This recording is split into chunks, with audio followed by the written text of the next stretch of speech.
Welcome to the space of NFT PowerUp. Compete for blue chip NFTs, cash prizes, and more on NFT PowerUp's trivia platform. The space will begin shortly. While you wait, join the back-channel discussion on Discord.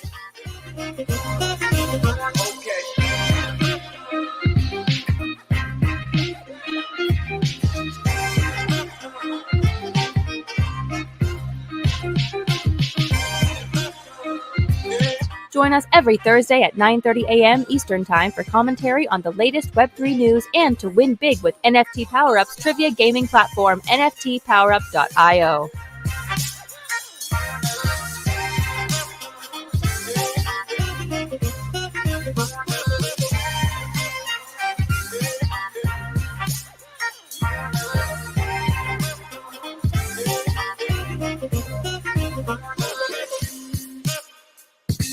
The space will begin shortly.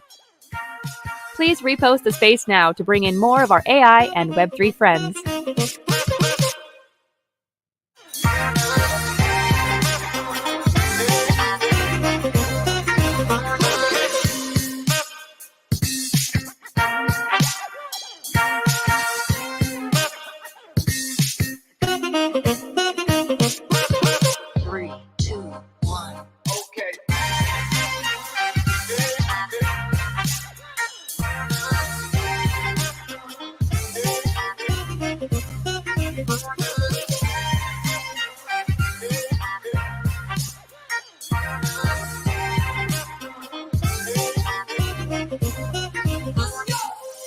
Welcome to the space of NFT PowerUp.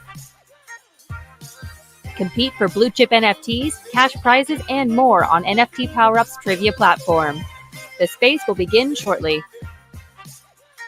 While you wait, join the back-channel discussion on Discord.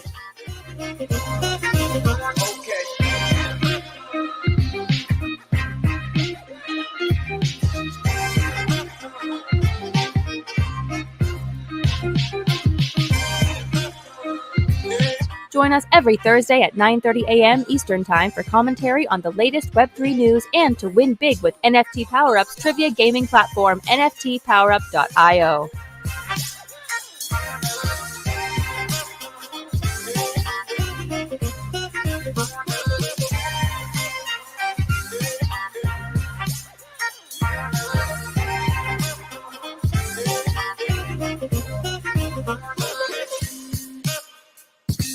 The space will begin shortly.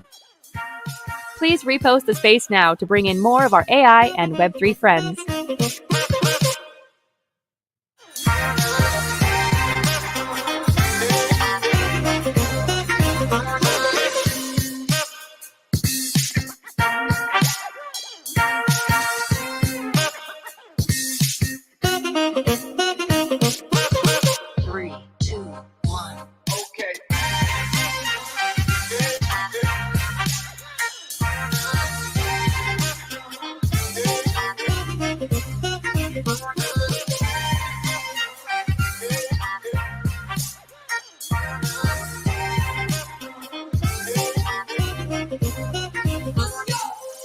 Welcome to the space of NFT PowerUp.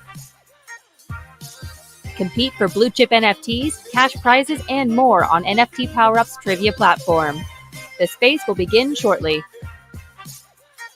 While you wait, join the back-channel discussion on Discord. Hello. Good morning. Hello, Ayman, GM, PowerUp fam. How's everyone doing? Hi, Bam Bam. Super exciting to have you here with us today. Doing great. Super excited to be here. Awesome. Web3 guy, what's up? GM Sarah, it's great here. What about you? Doing great. Super excited for the space and to dive deeper into the world of Rainbow Soup. Ayman and G, I hope you're having great days as well. I just want to welcome everyone to all of it. Welcome to Power Up Culture, everyone. Super exciting to have you here with us. GM to the listeners. Thank you for being here. Do not forget to retweet the space and get all of our Web3 friends into this episode. And and stick along to know all about Rainbow Sue for the last segment of the space. We're going to firstly start by discussing some fresh news that we've gathered for you, then dive into the world of Rainbow Sue, and finally announce the trivia winners of last week and the new trivia that is out.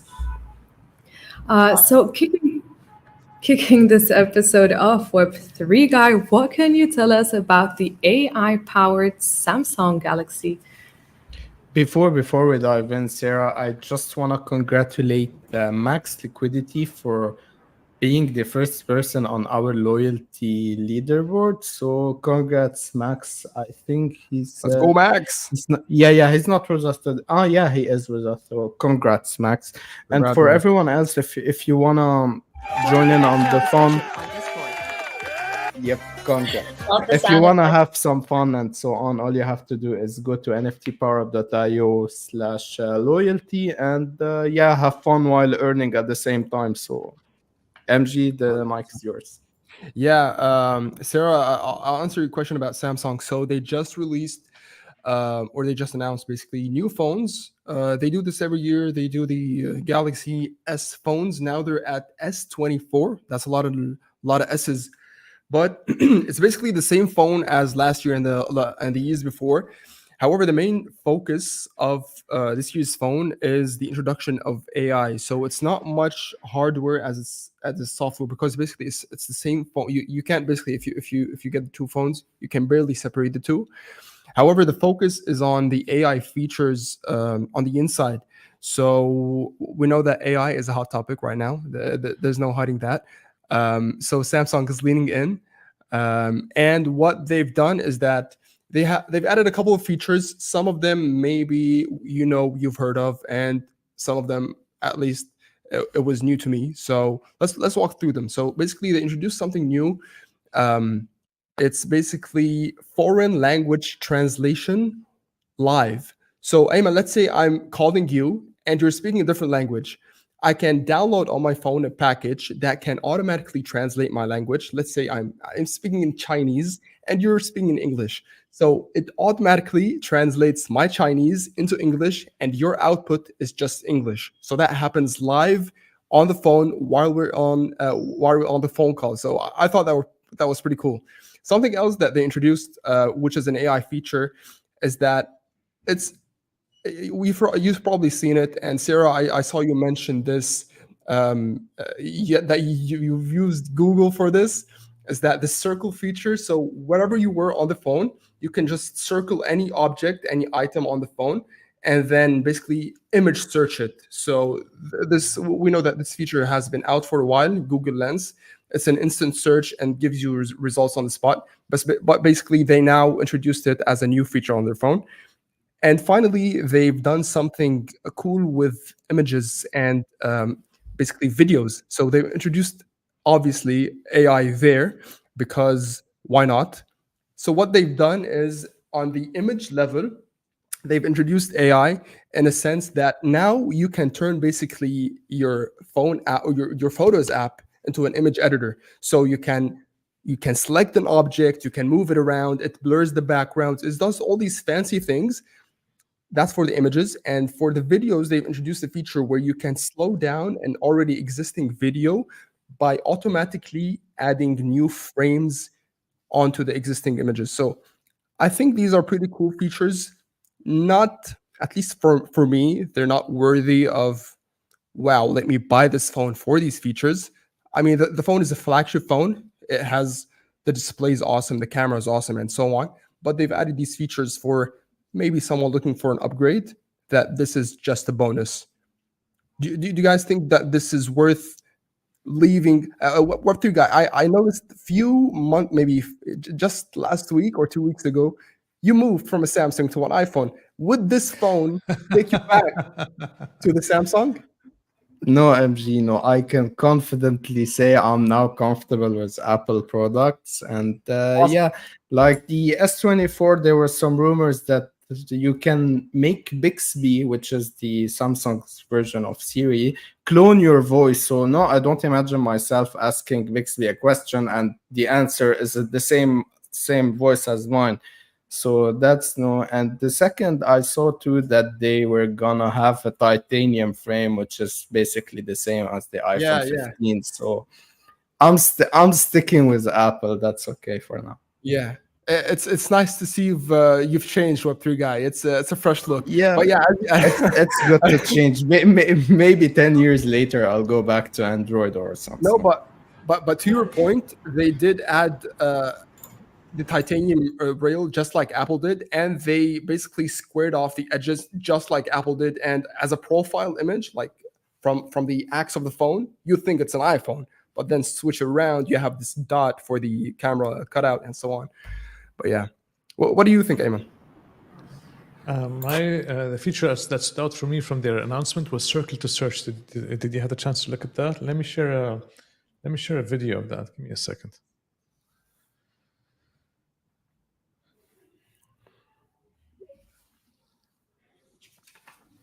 Apparently, this feature was heavily used by Sarah. Always, all the time. Sarah, can you confirm?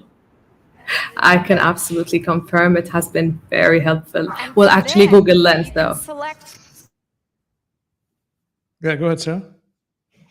Yeah, I was just making it clear that it wasn't the Samsung feature that I was using, but Google Lens with a less AI feature that they had. All right, so circle to search is Google's way of using their power in search. So the scenario is you have an influencer that you like, and he or she are wearing clothes that they did not tag, whether it's shades or a handbag or shoes. So with circle to search, what you simply do is you circle it could be a YouTube Shorts, Instagram Reel, whatever it is, you'd circle that item, and Google would search for it and find it for you, and you can go ahead and buy it there and there. Let me show you the video that they shared yesterday. Circle to search. And from there, you can select any item, like these sunglasses, to quickly uncover similar options and where to buy them, without leaving where you are. You could also scribble the bag to see what that is. I've been really into this padded bag trend lately, so we'll definitely be checking these out. It's so amazing, right? The video was choppy from my side, if you saw that. It was a bit for us too. So the way it works is you'd circle an item like shades, or you'd scribble the handbag, and Google would do its part to search for it and find where you can get more information about it or buy it. I think that's a use case a lot. I know many people I know what they do is they screenshot, and then they start to search manually and look for eyeglasses frame, the name of the influencer, whatever. And so. But I mean, I can see Apple, for example, or other phone companies quickly. Oh, they're working on something. Apple are working on their AI bit. It was already rumored, and they have that coming. Samsung beat them to it, but it's coming. Yeah. Bam Bam, are you a user in any of that? Is this of interest to you at all? Personally, I use iPhone. I use Apple. But I mean, the search feature that you just showed is definitely something that's really interesting because I do that a lot. The screenshotting to go search it in a search engine. Mm-hmm. You know, us girls in shopping, it's kind of like an addictive thing, right? And sometimes you don't even get the right search results. So this might help with that. Like, it's kind of interesting. I didn't really find out much about this phone until today. My friends were talking about it, and they were all kind of debating whether it was worth, the price. And I do want to get your thoughts on that as well, because I'm kind of torn between, like, Apple is Apple, right? And they're good, yeah. And then they keep building what they're building. But Samsung is also trying their best to kind of like compete and bring in like new features, like whatever they're presenting here with all the AI stuff, to kind of promote and push their product to the next level. And it's that level of like competitiveness that is kind of pulling me in, like piquing my interest. But I just don't know if it's worth the price. So Bam Bam, walk me through this. This came out live like last night. So I'd say a good, not even 24 hours ago. But you have people in your circle who know about this and were asking if they buy this, and they're buying this for what? What are they buying this for? What stood out for them? It's the FOMO. They just want the new thing. They just want to see what's new. They want to know the features. They want to hold it in their hand, you know? To be fair, though, Apple has not been innovating for a lot of years. They've been just Yeah. what? Well, like, because I'm sure many of the listeners, you're walking right into the Android versus iOS. Yeah. Oh no! Go ahead. I mean, no. I have an iPhone, and I can clearly say that they're not basically innovating. They basically do some few tweaks, but it's always these smaller companies that come out with these innovations that they lead the way. Then once it's adopted, once it's cleared out, Apple has its way of twisting it into their new feature that we just launched, like USB-C, for example. They launched it last year on the iPhone 15, or this year basically on the iPhone 15, which has been around for a lot of years, and similar stuff like that. But yeah. Yeah. I mean, like, I can hate on Apple as much as I want, but in the end, my whole ecosystem is Apple. You know, I have the AirPods, I have the AirPod Max, I have the iPhone, the iPad, the MacBook. Like, I'm an Apple kind of like Are you savant. planning on the Vision Pro as well once they launch that? It is definitely cool, but I don't think I'm gonna use it. So I don't think I'm gonna buy it. I mean, like, it It's looks nice. cool and all, but what are you really gonna use it for apart from like Yeah, it seems like a kind of- cool device. yeah. It seems like a cool device, but until Ayman, we reach a place that we're all living in the metaverse and we all have Yeah. these walking around. Yeah, I think Exactly. adoption will be kind of slow at first. Yeah. Until you're like legit in, you know, like the movie, the animation Wall-E or something, where you're just sitting on Yeah. like Yeah, a moving couch all day with Yeah. the screens on your face. Like, what would you really use it for? Yeah, gaming basically, metaverse, shopping, VR, AR experiences. Like they explained how it enhances productivity. You can display a lot of screens. So I'm eager to try it out. It's basically it's pretty. I mean, I remember when we talked about it, you kind of made fun when I said the price is that it's $3,000. You said, oh, 500, but yes. what? 3,500.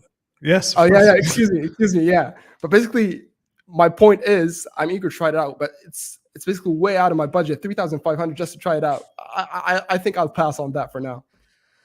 What they're doing is in the Apple stores. That's going to start in a few weeks in February. In the Apple stores, they have them on display, and they have like you have to reserve, and you can try it out. So you can try it out for free, AMG, in an Apple Awesome. store Awesome. to try out to see if this is worth it or Thanks for not. that. But those who started to receive it, the early adopters of those have been saying that they've really been enjoying it. They're saying it still is a bit heavy, although the messaging says it's not. But they're saying it's a bit on the heavy side. But when they were using it, they were definitely enjoying it. So, but Baba, to go to your original question, we'll all be paying good money to play around with more electronics, and more toys. So yeah. But on what you just said about it being a bit heavy, is that where all the neck brace memes came from? Because I've been seeing them a lot on Twitter, and people were saying like it's like an additional kind of like added pack on to the Visual Pro, so it's just like neck braces. Yeah, that might be it. Yeah, Ayman, my last question to you on this topic would be, if Apple takes a little bit more time to introduce its AI features, do you think this would lead the consumers to kind of shift from heavily being involved with Apple and Apple products and kind of shift or have like a plan B, having a second phone that has all these advanced AI features? Well, there are different tiers of people. So this is the S24 Spot with Galaxy AI. So you have the folks who are within the Samsung or Android. So within the Samsung, they have their S20, S22, S23, or even earlier S versions. So they're asking themselves, is it time for me to upgrade my device? So for them, it's more of a natural progression. If you're within Samsung and you're happy, or within iPhone and you're happy, you wait until you feel either you FOMO, as Bam said, or you feel that you need, it's time for your device for an upgrade. So that's one tier. The wider tier is those that are Android users from other vendors and so on. They say, okay, I'm on Android anyway. It's a unified ecosystem. I like what I see. I want to be one of the first people to try the circle to search or something like this. They would go and buy that. The third category would be people who are iPhone users. They're not letting go of that, but they want an additional device. Then it would make sense. So having two devices, you'd have that. Would it be the flagship, the most expensive Samsung? It's up to you and your purchasing power and your comfort on spending on this for a second phone or not. But instead of buying two iPhones, it would make sense to do that. And the third would be the switchers, right? So like MG now was asking about 3Guy, are you going to switch? Or Bam Bam's friends were checking, do we switch? Is it worth it? Or so on. So that would be the fourth category, I'd say. 100% perfectly said. Thank you, Ayman. Moving on from this topic, we missed this topic last space, but we brought it back for everyone with Web3 Guy telling us a little bit more about Bitcoin and ETFs approval by the SEC. Yes, Sarah. So this was the news that everyone has been waiting for a long, long time. So everyone was just hyped. They want Bitcoin ETF approved and so on. And it was anticipated that this will drive demand for Bitcoin a lot, which will mean it will increase the price of Bitcoin and everything else will fall in line, increase prices. Some traders were looking to make some money, some short-term profit. Others were looking more on the long-term holding and so on. But after it was approved, I saw some numbers that companies like the hedge funds like BlackRock, Vanguard, Fidelity Investments, they invested billions and billions in Bitcoin, and the price did not surge a lot. So maybe like 1K, but now it's back to 42K. So I don't know what's happening, but yeah, it's still good news for the crypto world and crypto fans. It's ETF approved, which means anyone can invest their pension funds, their investment plans, and so on into Bitcoin. And yeah, that's basically the news. It's just like investing in any other stock now. So instead of buying like Starbucks shares or Apple or Tesla, just buy Bitcoin. This will help Bitcoin go more on the mainstream side. We can use this as a promo for Bitcoin, right? Instead of buying Apple or Tesla, just buy Bitcoin. Nice. Good job, Web3 Guy. Yeah, come on. We need more users in crypto and Web3. Web3 Guy, can you walk me through basically what's the difference between purchasing Bitcoin and purchasing a Bitcoin ETF? Because you're saying like you're buying, it's similar to buying stocks. I haven't been towards that side of investing, I would say, strictly on crypto. So is it like, are you purchasing Bitcoin indirectly, or what are you buying basically? And you're basically buying the coin, but I'm not sure of it. Since it's now an ETF, it should be listed with other stocks because it will be treated as a stock, not just as a digital currency that you specifically buy on cryptocurrency exchanges. So I think it will be available for investment banks, for regular banks, hedge funds on the regular stock market.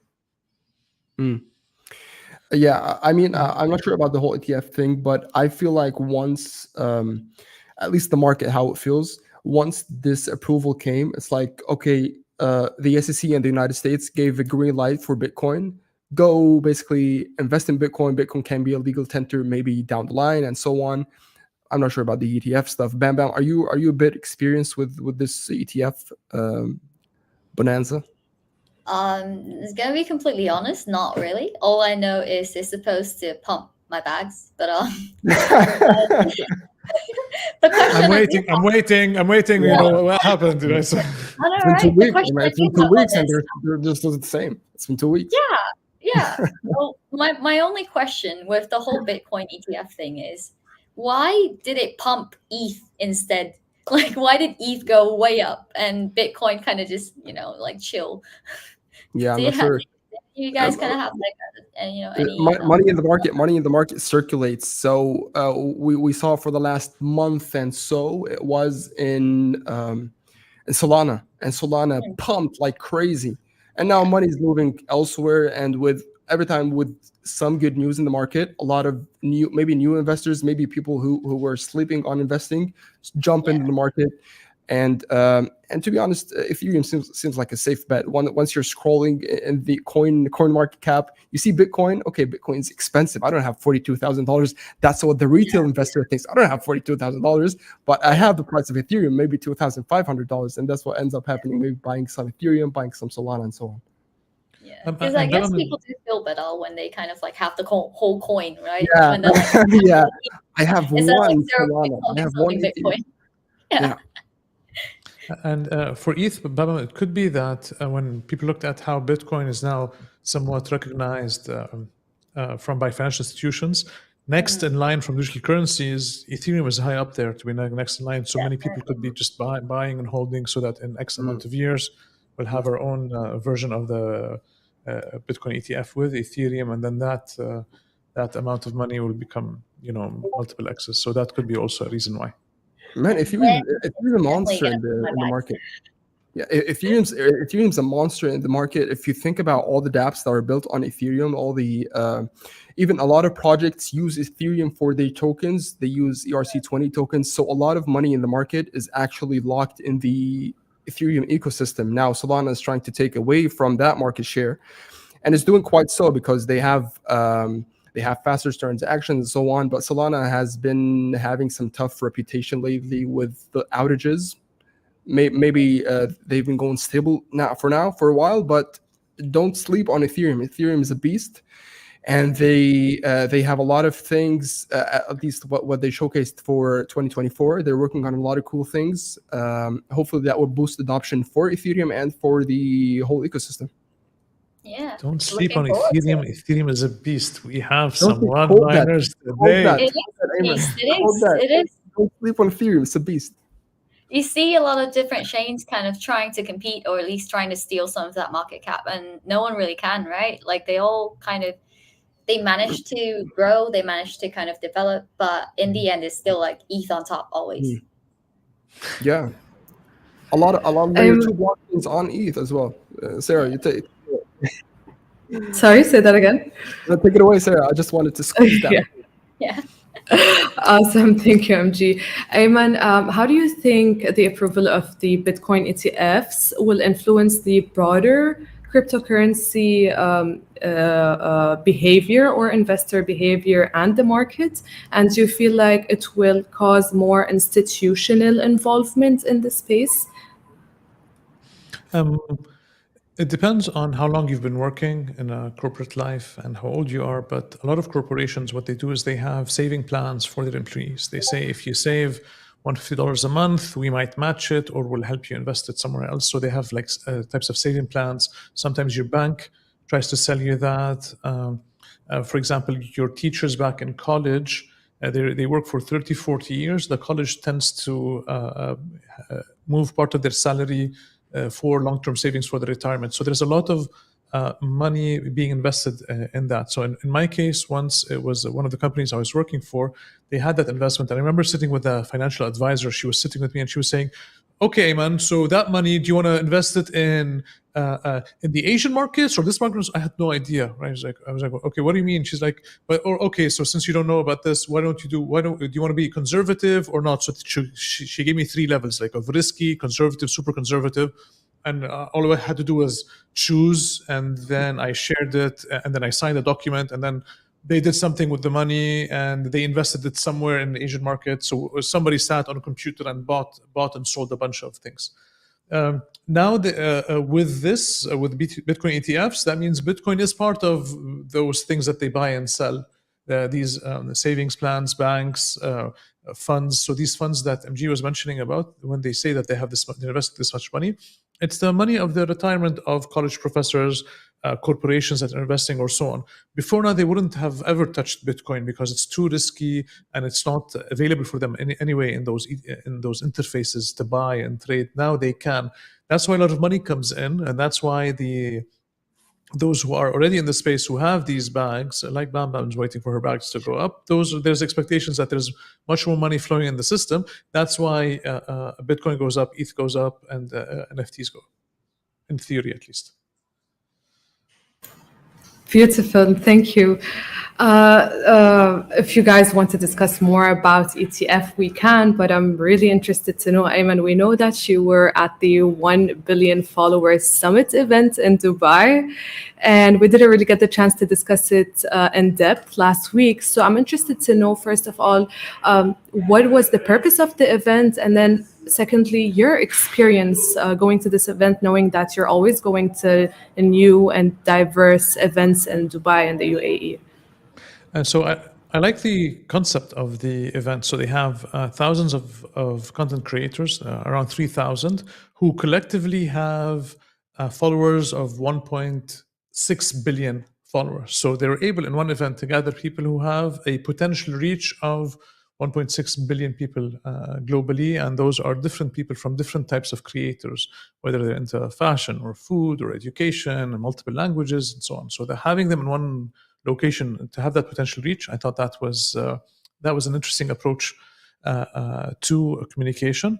The second thing that stood out for me is that there are so many creators on so many different random things, and you have the typical things that you would see very commonly, like fashion and food and travel, and then you'd have those very geeky, very specific person who likes to talk about Smurfs or a certain character, and they have an immense following, they have an ongoing content process, and so on. So to each his or her own. So that aspect of having a wide variety of different types of content creators that are there, I think that put them in one roof. I think that was interesting on this. The third, I felt that a lot of the people there, myself included, we might find ourselves odd out in other places between what you wear and what your interests are and so on. But because this is content creation and on the internet to a very specific audience, and you have your crowd and your people there, you'd feel a little bit more comfortable to be communicating there.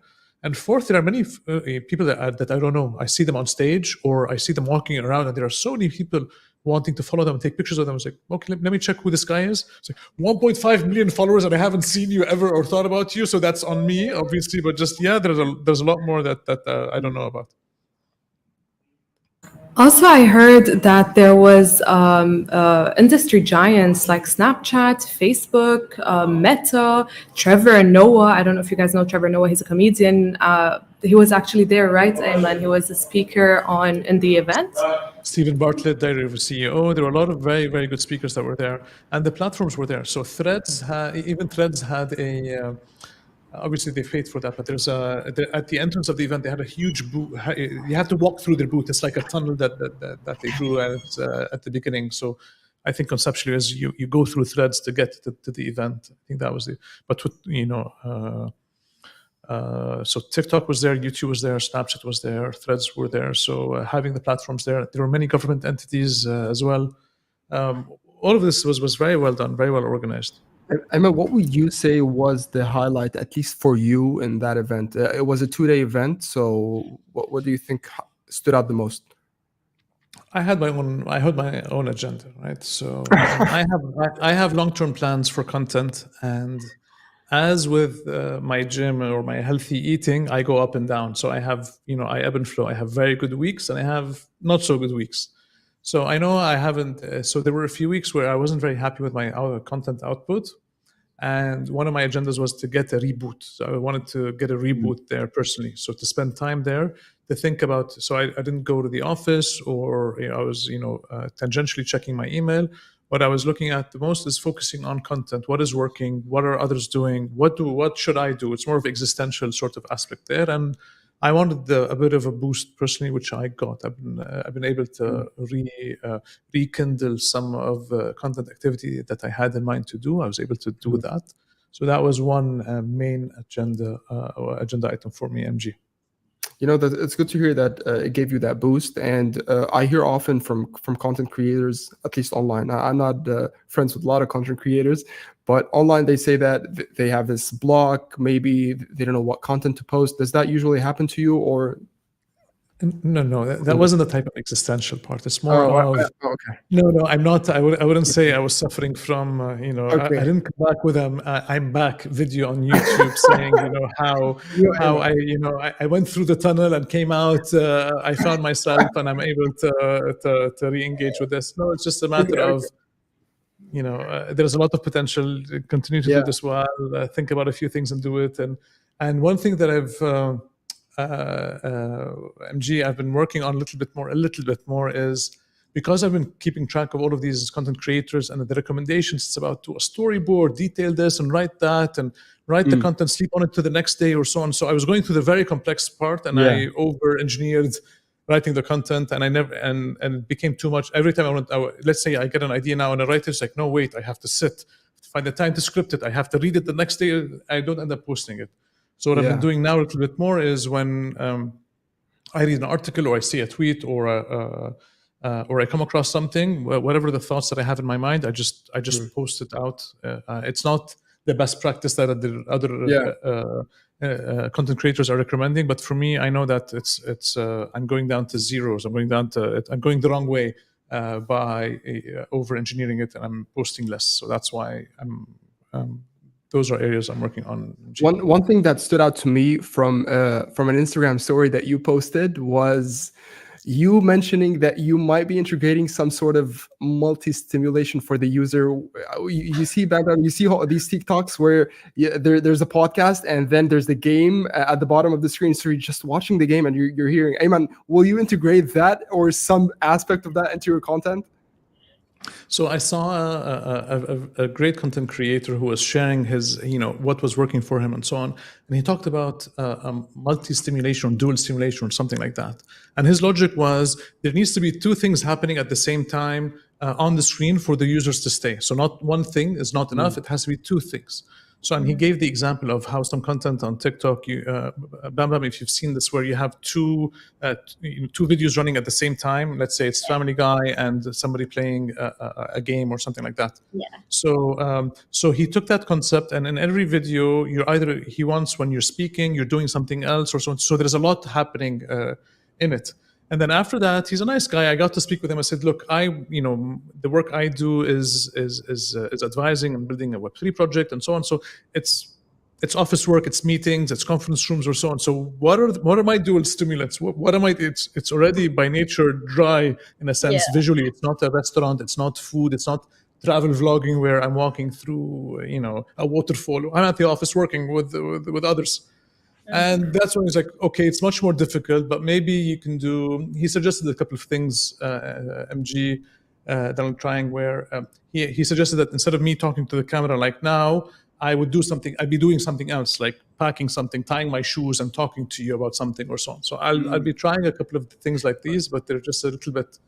Why am I talking to you about Web3 when I'm tying my shoes on my way out of the door of my house? I don't know. So that's where I'm stuck, and I haven't experimented enough with that, MG. Well, Ayman, I'm looking forward to seeing that type of content from your end. Yeah. Bamba, are you creating content? I don't really create video content. I do post quite a bit on Twitter, but that's just because I kind of like have I kind of have like my friends on there and stuff like that, so I could just update them on my daily life.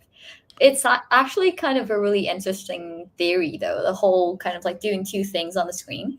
I do notice that quite a lot when I'm scrolling through, my IG reels, my TikToks and stuff like that. I never realized that was the reason why I was, staying until the end of videos. But it does work. It does work. Yeah. You don't really know why, but it does work. People's attention spans are going, like becoming less and less every single day. So having two things on screen kind of like make them more focused. Yep. But that's two things on screen now. So before now, it was one thing on the screen. Now it's two. It might be six later on. I don't know where we're heading with this. So. Next thing you know, there's like, a festival right here, food vlog here, like a story time here, music video, gaming, something else. Like and you have a screen glued to your eyeballs that has all of this happening at the same time. So yeah.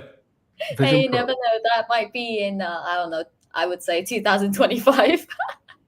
Yep. next year.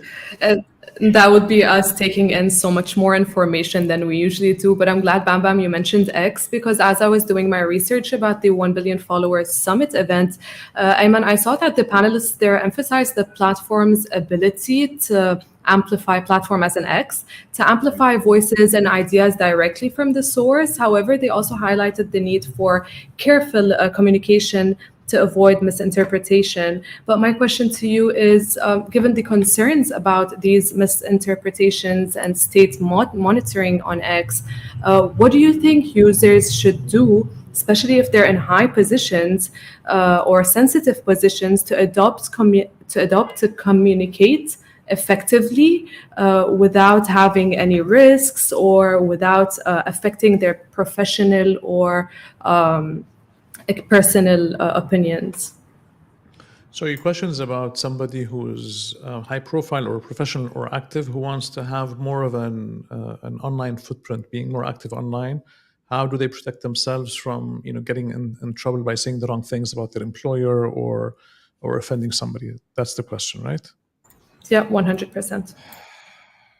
There's a risk. There's always a risk there, sir. There's always risk being online and communicative on this. Right? That was a big sigh. I just had to say that. Yes, because there's always a risk. There's always a risk, right? So I work out periodically, right? One of the things I worry about is carrying a dumbbell and dropping it and breaking one of my toes, right? It's unrealistic, but it might happen if, I'm not paying attention or I spasm or whatever it is, right? So there are inherent risks in everything that we do. So if the concern is I'm going to get in trouble, you won't start. Nobody will start on the content part. I don't see us starting or doing anything there.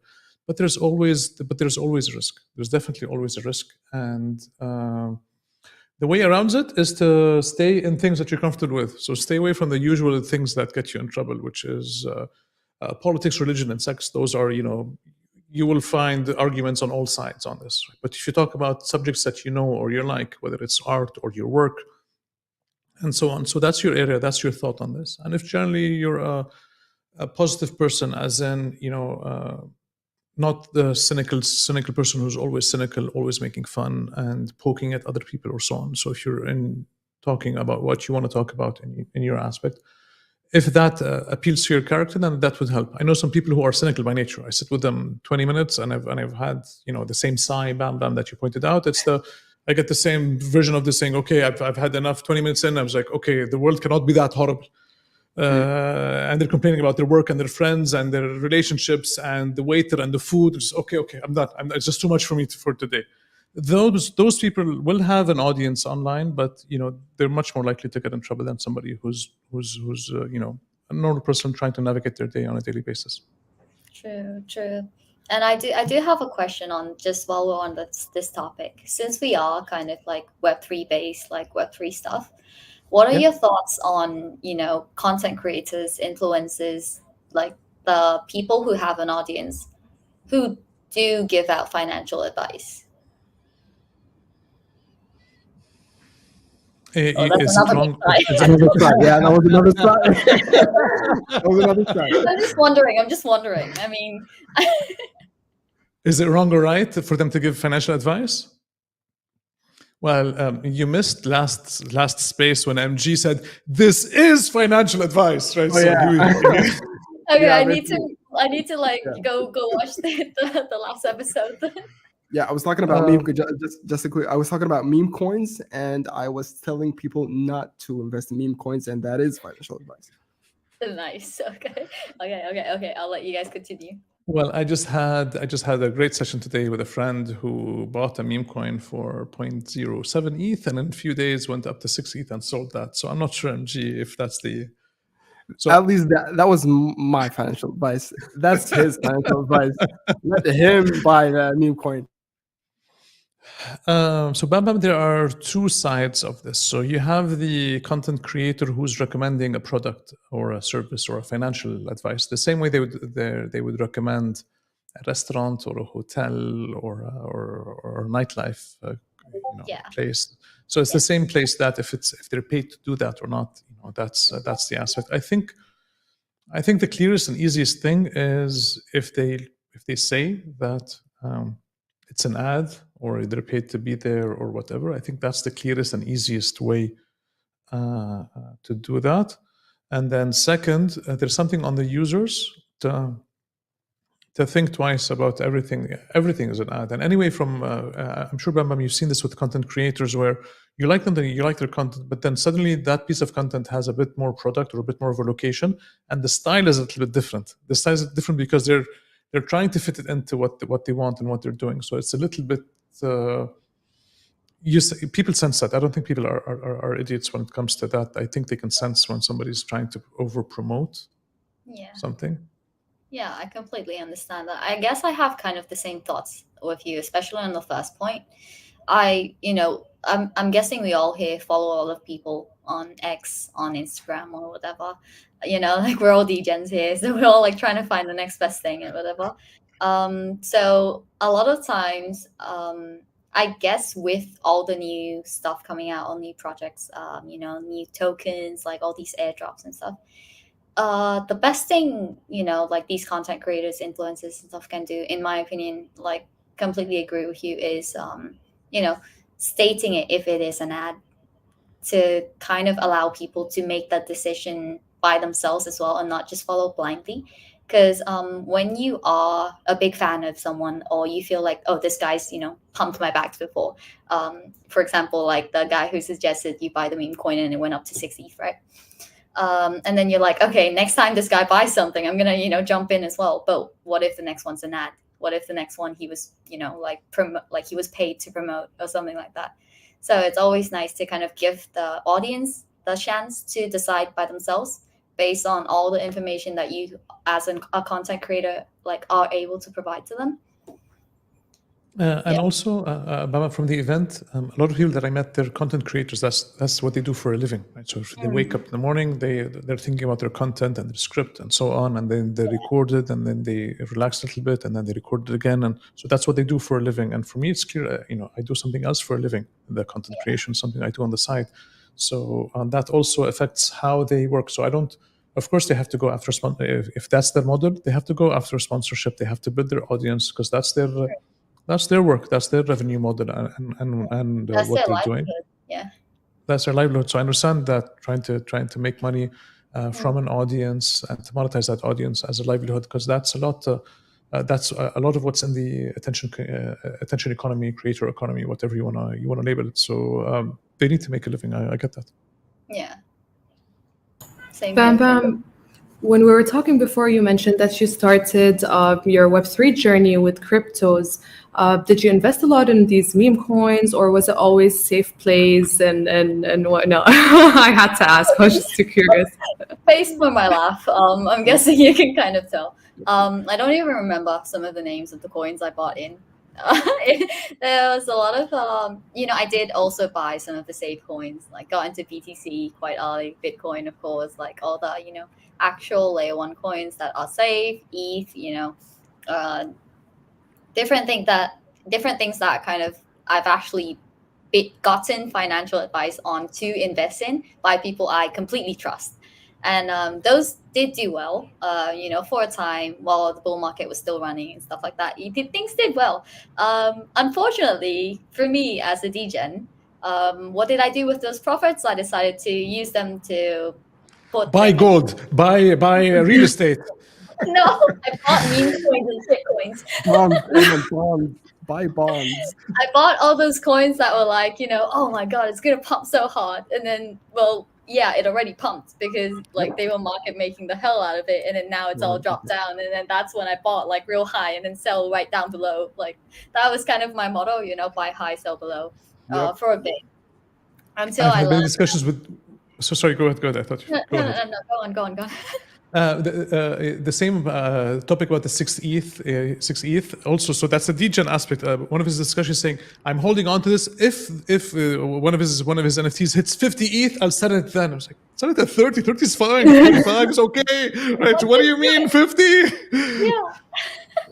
After quite a bit in the space, quite a few years in the space, one thing I have learned is you gotta just realize that profit is profit. So if you feel like you are getting some profit right now, and you feel like, I don't I'm not so comfortable, with this token or with this project or whatever, like you're investing in. Just take the profit. Just take the profit. Stop telling yourself it's gonna pump. Stop telling yourself it's gonna go even higher or something. Like, just take it. Ask yourself what else you want to invest in. Give yourself that chance to kind of like not have to reinvest, put more money in, use the profit to make more money instead of like just kind of like Now, Bam Bam, reinvest. is that financial advice? Oh man, I mean, it's just trying to be wise, right? It's just trying to be wise. I'm not telling you to invest in Okay, any I of the like coins. I'm not telling you to like buy or sell anything. no. Ask I know. yourself, profit is profit. That's all you need to remember. Yep, 100%. Yeah. So, guys, first of all, can you hear me? I changed my microphone. Yeah, we can hear you well. Yeah. Awesome. Perfect. So, guys, it was really interesting to dive deep into all these conversations with you. But I think it's time to dive deeper into what you guys are doing at Rainbow Zoo. So, Bam Bam, if you could take a couple of minutes to tell us all about what you guys are doing, what you're building, and then we'll dive deeper into that. Sure.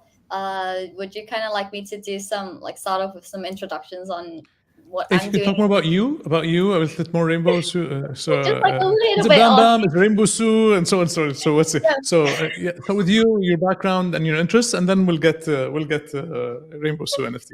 No, you don't need to know that much. But I mean, I'm going to give you kind of like okay, so my name's Bam. Yeah, I'm the project manager of Rainbow Zoo. I'm telling you this so you know the questions you want to aim at me. Okay, don't ask me any marketing questions. Don't ask me any of like the weird No technical questions. I'm project managing. Okay. Okay. Okay, but as for Rainbow Zoo, what we're doing is essentially we're building a phygital project. Rainbow Zoo is not just Web3, it's not just Web2. We're kind of combining it into that sweet spot of like Web 2.5. And the main reason we're doing this, like the main reason we're creating this, falls into 3 different reasons. So the first one is we want to give artists a deeper, like kind of like a deeper connection with their community, their followers, people who actually support their art. And I'll get a little bit more into this. The second reason is we kind of want to bring the main artists, like the core artists of our collections, visions to life through, making this phygital product that is an art toy or a collectible. And last but not least, we're trying to create like a vibrant, fun community where people can just come, enjoy, be themselves, and express their creativeness however they like. So that's kind of like the whole kind of start to the project, but let me get a little bit more into the actual project itself. So when we introduce Rainbow Zoo, we introduce it simply as a blockchain authenticated fine art project. What this means is we're creating, like I said, a phygital product as well. That is, when you mint your NFT, you have this like generative art NFT that's 3D, rotatable and everything on OpenSea. And you also get to claim identical physical collectible that is blockchain authenticated through NFC technology that is embedded inside the doll. The whole purpose of this is kind of like so we can bring fine art, bring like the aspect of art that people don't actually really like. People rarely reach into the world of fine art because they think it's expensive. They think it's, too posh. They think it's like too hard to acquire. But we're trying to bring that a little bit more into the masses, along with kind of like the pros and cons of fine art. Okay, that's like a short introduction. How about we do this kind of a bit more fun where you guys can ask me questions about we have a long list of questions. We're just waiting for you to get done. Okay. Get started. You can get started. I'm ready. And can I just ask the first Please question? go ahead. Sure. I saw the images and the NFTs that you have on the website. What was, I don't know if you've seen them, maybe we can pull them up. What was the inspiration for those characters? They're naked dolls, basically. They have hearts on their bums, and they have hearts on their cheeks. What was the inspiration behind that? Okay. On their bum bums. I don't think I've heard they that. do. On their bum bums. If I'm going to talk about the inspiration behind the actual creation of the dolls, I'm going to have to bring up our main artist again. Her name is Panapas. She is a Thai artist, so where I'm currently living right now. She's a contemporary artist who has worked with multiple brands around the world, such as Gucci. Like, she did a wall mural for them in their New York office. She did a collection with them. She's worked with Instagram. She's worked with Showashu, Nike, so many brands that kind of like her maximalist style. And that's the essence that you can find in kind of every single art design or character design that she creates. With Rainbow Zoo, she created it as kind of like an image of a little child, right? Who is your friend and who will be there for you, when you feel lonely, when you feel like, okay, maybe you're not as confident when you're about to do something, when you feel like you need that kind of like empowerment. Like, that's what Rainbow Zoo is supposed to be. And that's why we're also creating the digital product, so it can physically be there with you to kind of like empower you, to kind of be your friend. And so you can bring it to different, so you can have it be a part of your life. Yeah. Okay. And this is the same doll that I can get. I'm sorry, Eamon. This is the same doll that I can get in physical form? Yes, it is. Okay. You're going to get the naked hot bum bum one. Yeah. Awesome. Was that your very long way of asking how you can get that toy? Yeah. Basically, yeah. Hey, I mean, happy to answer any questions. So when you say you're supporting artists, walk me through a typical scenario. Are you going after traditional artists and you're bringing them into Web3, or is it digital artists into Web3? What's the audience, and how are you helping them? Well, that it's exactly what you said. We're bringing traditional artists from the Web2 side into Web3, helping them kind of utilize the different perks, different utilities that Web3 can actually bring to both them and their audiences, their supporters. We currently have, apart from our main artists, we have 14 other artists who are working under the project. Each of them are, creating different traits. They're creating like a limited edition one that will be combined within the collection. And all of these different dolls, are going to be part of kind of like the mint, like the main actual mint. Each person kind of put in their own thoughts, their own styles, their own unique kind of signature into the dolls that they're designing. And along the way, while they're designing all those dolls, we're also kind of, like I said, teaching them like the perks of Web3. We're kind of like, okay, so we're bringing them onto AMAs where they can actually be in contact with their supporters, because when you're talking about Web2 artists, a lot of times, the thing that happens is they sell their art through art galleries or exhibitions, or sometimes it's even anonymous. Like, they have no idea who's buying their art. They have no idea who's actually supporting them, who's following their journey of them being an artist. And how are they supposed to get feedback, or how are they supposed to know if people actually understand or people actually like their art when they can't communicate with them? And it's one of the reasons why so many of these artists are super like excited and super happy to join the project, because we're bringing them onto spaces, we're bringing them onto AMAs, we're giving them that chance to kind of meet up with their supporters, give them a way to actually communicate, find a way to talk, and also kind of bring different utilities to their supporters. They don't just get the art now, they get other features, they get different perks and things like that as well. And so do you tokenize their art? Do you help them create their NFTs or no? There will be NFTs of the art. So you help them tokenize it. You help digitize it for them. So these artists, they have so many different like kind of like specialties, right? Some of them paint the dolls by hand through, like we 3D print the dolls first for them as like a prototype, and then they paint it. And then we use like a 3D scanning machine to actually render it and turn it into like a 3D as well on the computer.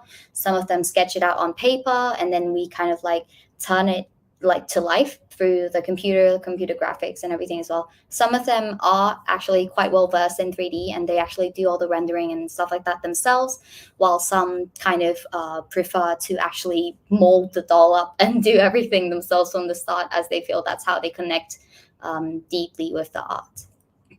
But in all of the different scenarios, we end up being the ones who kind of collect it all and digitalize them all to combine into the collection. Let's break down the steps that an artist needs to succeed to get more information on how Rainbow Zoo is helping them. So there's one part of helping educating them on the space and what they can do. That's one part. And so the second part of digitizing the art, like you mentioned, you map it in 3D, or you digitize it, or you tokenize it. The third is you help them build their own community, because at the end they need their community in order to get them to come to their events and buy their product. And the fourth would be to get them to be more well known, to get them increased exposure. So those are roughly four components. So walk me through what Rainbow Sue is doing for each of these, and if there are any other things that we overlooked. Well, apart from the four that you just mentioned, which kind of like explains it perfectly, Sarah, you were right. You know, this guy kind of like summarizes stuff perfectly. Eamon, good on you.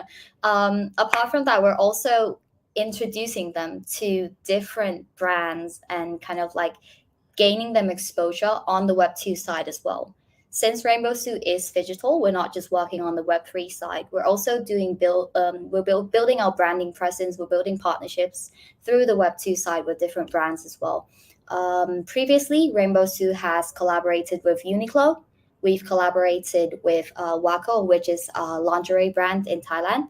And last but not least, which was just launched last month, we collaborated with Vespa to kind of create some exclusive merchandise for their latest colorway for the bike. Bin bin. Yes, of course. Okay, so how are you helping with the community aspect part? Because for them it's a struggle. The reason I'm asking you, Bam Bam, is I've helped artists get started on social media back in 2010 and 11 and 2000, even as far back as 2008 or 9, right? So and the way it started was I used to go to an art performance or art gallery, and I'd like the artist's work. I'd walk up to him or her after, and I'd say, hey, I like your work. How can I keep in touch with you to attend your next event or to see your next release? They used to give me vague answers saying, oh, I tell my friends, or give me your email. I'll send out an email. And you say, look, don't you have a website or a Facebook page or whatever at the time?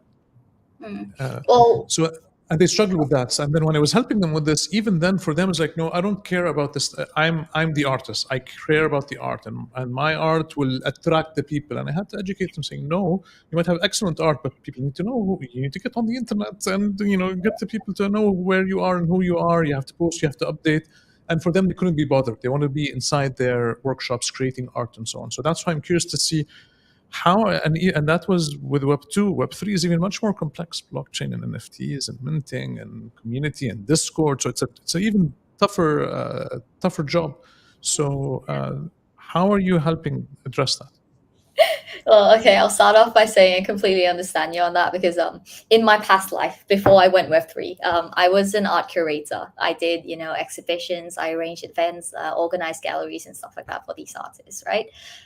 One of the lucky things, like one of the really fortunate things that has happened during the journey of Rainbow Sue is each of these artists do currently have their own social media platforms, whether it's Facebook, it's Instagram, it's Twitter. Some of them even have Twitter.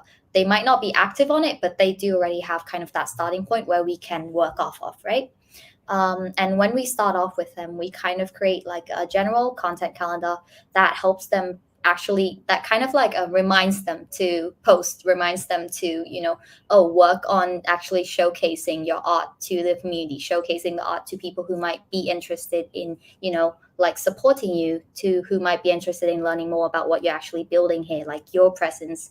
And while doing that, we also kind of integrate in shared content between each of the artists. So we're utilizing, maybe this artist is bigger fan base on Instagram, with this artist maybe bigger fan base on Facebook, and when they all kind of share, when they all kind of tag each other, all the audiences kind of get to know each of the artists through this small circle of artists who are working together under kind of one same purpose, right?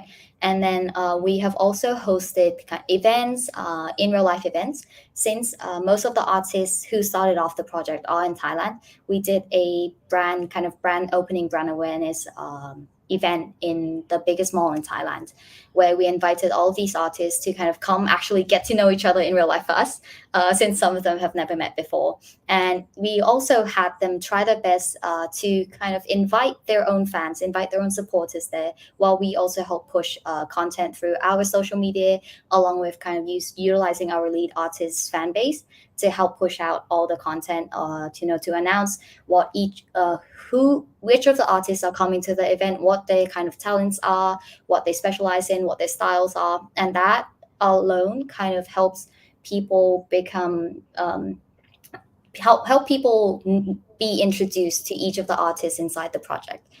We're kind of like lending the fan base and lending the audience to each other. And while those fan base kind of go around, they share, they like, whatever, and then more people actually come in and see it as well.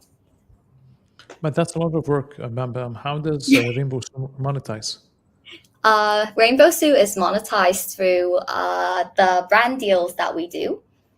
We currently have an ongoing mint as well. It's not open at the moment. What we are doing rounded mints of a mini collection that we are launching. So the perks of the mini collection are kind of like you get to be, a holder first. You're in the founding community. You get votes on how like the direction of the project will go. You get these early perks and utilities that have already started rolling out while you're waiting for the main collection. And you also get a free mint and a free claim of the actual doll that's coming out.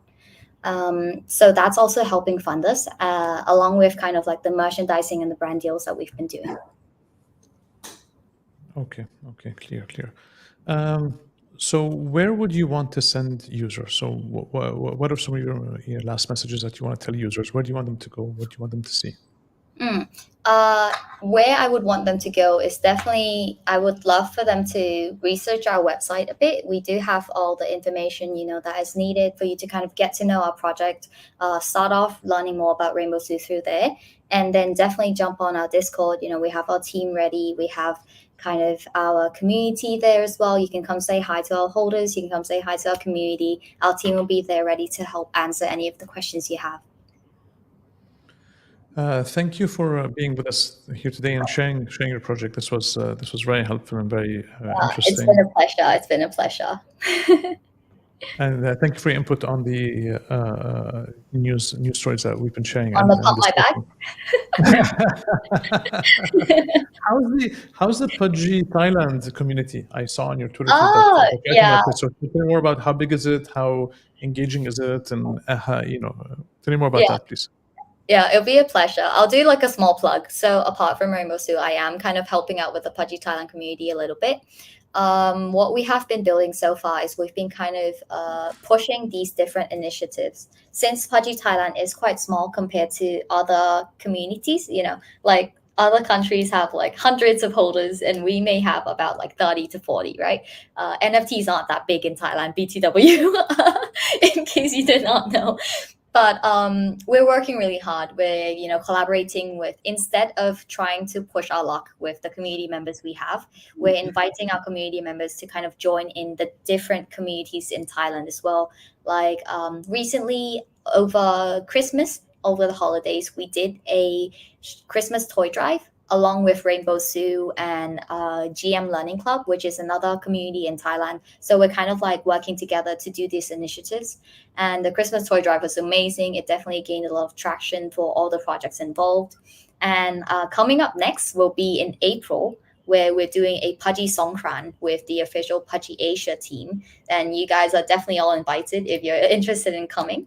Songkran is like a Thai water festival in Thailand. And we do water fights, we use water guns and we kind of just shoot it around at people on streets. Definitely super fun, a lot of partying, a lot of good vibes. And we're doing a small crypto meetup as well. Excellent. Thank you for sharing. Yeah, it's a pleasure. Web3 guy, you have announcements for winners? Oh, sorry, Sarah, go ahead. No, yeah, I just wanted to wish Bam Bam all the luck and thank you for being here and joining us here today. Can't wait to see what you guys will be doing next. Web3 guy, the floor is yours. Yeah, let's go. Get ready, everyone. We're about to announce this week's trivia winners. Ready? Here we go. In third place, the winner is Amen 9. In second place, big cheers for Kitty. And now, the moment of supreme glory. This week's Trivia Master, the champion of champions, is Gandamo. Thanks to all who played. Be sure to join NFT PowerUp for another thrilling round of trivia. Who knows, you could be our next big winner. Turn on your notifications. All right, all right. All right, guys, congratulations to the winners. We can't wait to see who's going to top the leaderboard this week with our new trivia that is out, which is Web 2 brands and Web 3. So make sure you do a little bit of research to see what Web 2 brands have joined Web 3 in the past couple of years. Go test your skills and let's see if you're going to be vying for the prizes that we have set for you. Ayman, I think I cut you off. You were trying to say something. No, I'm good. Thank you. We're good. All right, awesome. Bam Bam, if you're still with us, thank you for being here. Audience, thank you for joining. We hope you had a very insightful episode today. And we can't wait to see you next week. Ayman, Web3 guy, MG, it's always a pleasure being here with you on these spaces. Would you like to have any last words?